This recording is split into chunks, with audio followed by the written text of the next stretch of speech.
Halo rekan-rekan pendidik semuanya, selamat datang di pembahasan kita kali ini tentang pembelajaran terpadu.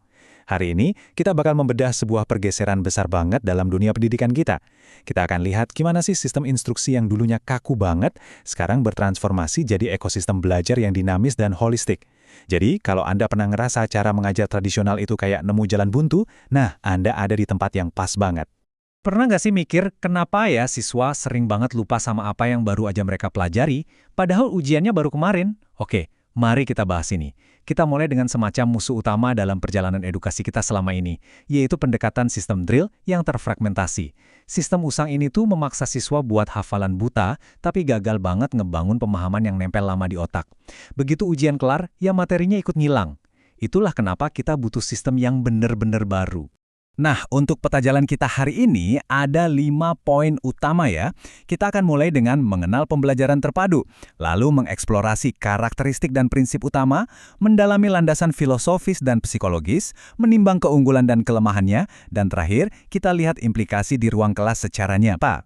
Oke, kita masuk ke bagian pertama, mengenal pembelajaran terpadu.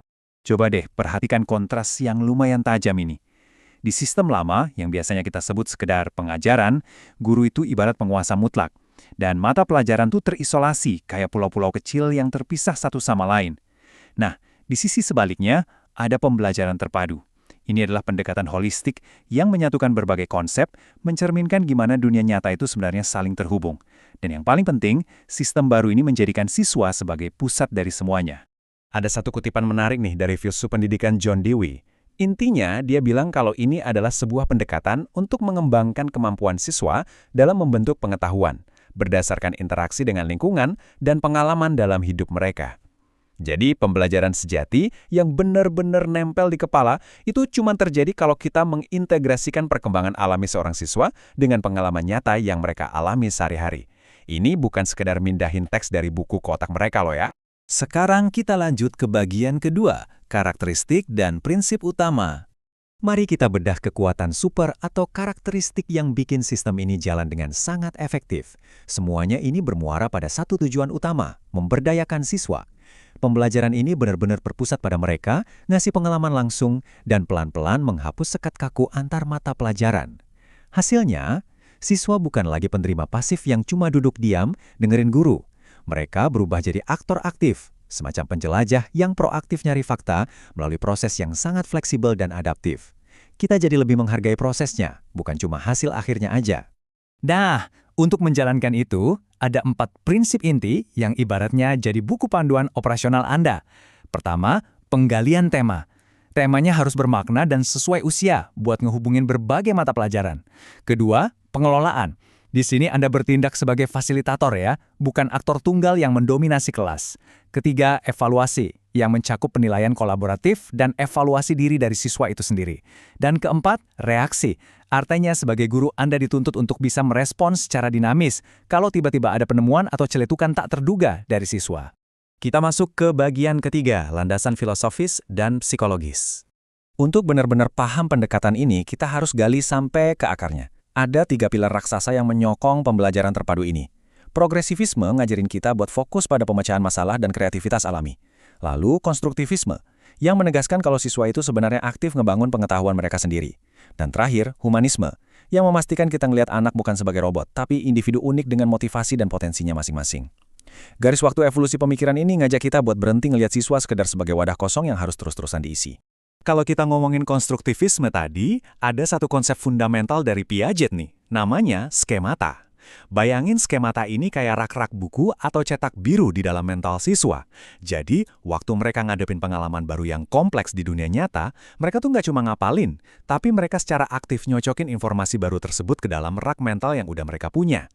Proses adaptasi dan interaksi inilah yang jadi inti dari belajar. Lalu ada konsep zona perkembangan proksimal dari Vygotsky. Ini brilian banget buat ngejelasin kenapa peran Anda sebagai guru itu super penting. ZPD ini adalah jarak antara apa yang bisa diselesaikan anak sendirian dan apa yang bisa mereka capai kalau ada Anda atau temannya yang lebih ahli yang ngasih bimbingan. Di sini kelihatan banget kan? Anda itu bukan sekedar mesin penjawab soal, tapi Anda adalah jembatan yang ngebantu mereka melintasi kesenjangan krusial tersebut.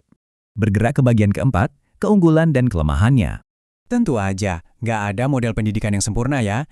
Mari kita timbang-timbang. Dari segi keunggulan, manfaat buat siswa itu benar-benar masif. Sistem ini sangat efisien karena ngurangin materi yang tumpang tindih.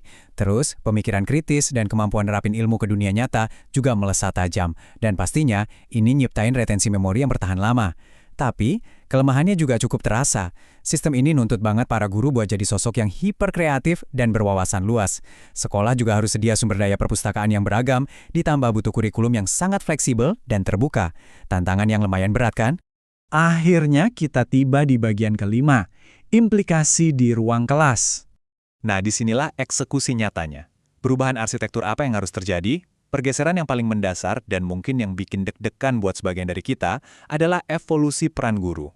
Anda harus rela naruh mikrofon, turun dari panggung, dan ninggalin jubah sebagai aktor tunggal atau bahkan diktator di kelas. Peran baru Anda sekarang adalah sebagai fasilitator atau katalisator. Anda yang memicu, mengamati, dan mengarahkan kemana eksplorasi siswa itu berjalan. Secara praktis di lapangan, sekolah bisa milih satu dari dua jalur nih. Pertama, tim teaching, di mana beberapa guru dari disiplin ilmu yang beda-beda berkolaborasi ngeramu satu tema terpadu. Atau jalur kedua, guru tunggal. Nah, ini butuh satu guru yang ibaratnya bisa menguasai dan mengintegrasikan beberapa mata pelajaran sekaligus ke dalam satu sesi. Keduanya pasti punya tantangannya masing-masing ya. Membangun ekosistem ini berarti kita harus siap ngerombak banyak hal. Implikasinya jelas, guru harus super kreatif, adaptif, dan akomodatif. Siswa juga harus dibiasakan buat kerja kelompok yang dinamis. Ruang fisik kelas harus fleksibel, mungkin hari ini duduk melingkar di karpet, besok belajar di luar ruangan. Dan pastinya kita bakal sangat bergantung pada materi pembelajaran dari dunia nyata yang bervariasi. Nggak cuma terpaku sama satu buku teks aja. Sebagai penutup dari pembahasan kita kali ini, saya mau ninggalin satu pertanyaan buat Anda renungkan. Apakah Anda siap untuk benar-benar turun dari panggung sebagai aktor tunggal dan bertransformasi jadi fasilitator bagi realitas siswa Anda? Karena tahu teorinya aja itu satu hal, tapi mengubah cara kita berdiri di depan kelas, itu hal yang sama sekali berbeda. Siapkah Anda merangkul sifat memberdayakan dari pembelajaran terpadu ini? Coba pikirkan itu baik-baik, teruslah berinovasi, dan sampai jumpa di eksplorasi kita selanjutnya.